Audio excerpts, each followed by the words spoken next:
Здравейте, аз съм Тихомир Галов и съм управител на Optisol, вашия партньор в оптимизирането на батерийните ви системи. Днес ще ви покажа изглед от един наш клиент, който вече е повече от 6 месеца с нас и е изключително доволен от работата на нашия софтуер. Но стига губене на време, нека ви запозная с част от интерфейса на нашия продукт. Започваме с страницата за анализи, където начално място заема именно графиката сравнение на разходите Optisol срещу стандартен. Какво означава това?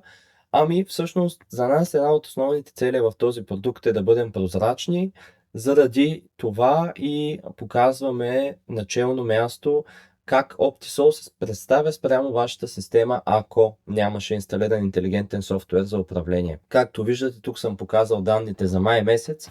Наблюдаваме 30.5% средни спестявания, като това в сума пари се равнява на почти 482 евро. Можем да върнем назад на по-интересните зимни месеци. Виждате, за март месец гоним почти 627 евро и имаме изключително интересни пикове, като например на 22 март, в който с Optisol на практика сме постигнали отрицателна цена на електроенергията, само единствено защото сме си менажирали интелигентно ресурсите. По-надолу можем да видим дневния план за оптимизация на нашия продукт, което на практика означава, че ние ви даваме достъп и очи в това всъщност какво Optisol е взело като решение и как ще се държи през деня, като разбира се може да наблюдавате историческите данни как Optisol е вземало решение за вашата централа. Надолу имаме едни от на мен лично любимите ми графики. Това са прогнозирано срещу реална консумация, както и прогнозирано срещу реално производство.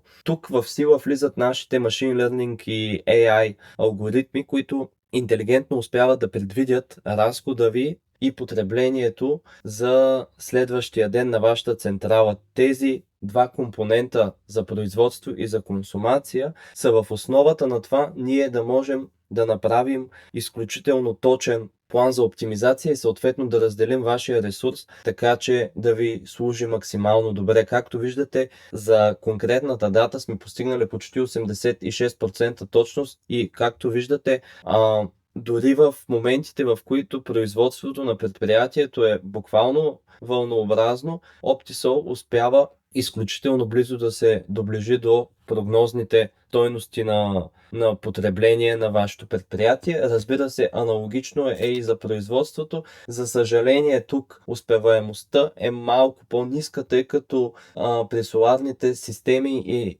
влияе изключително голяма роля непредвидимостта на слънчевата светлина и възможността дори един малък облак да се отрази в големи мащаби на цялата система. Благодаря ви за вниманието.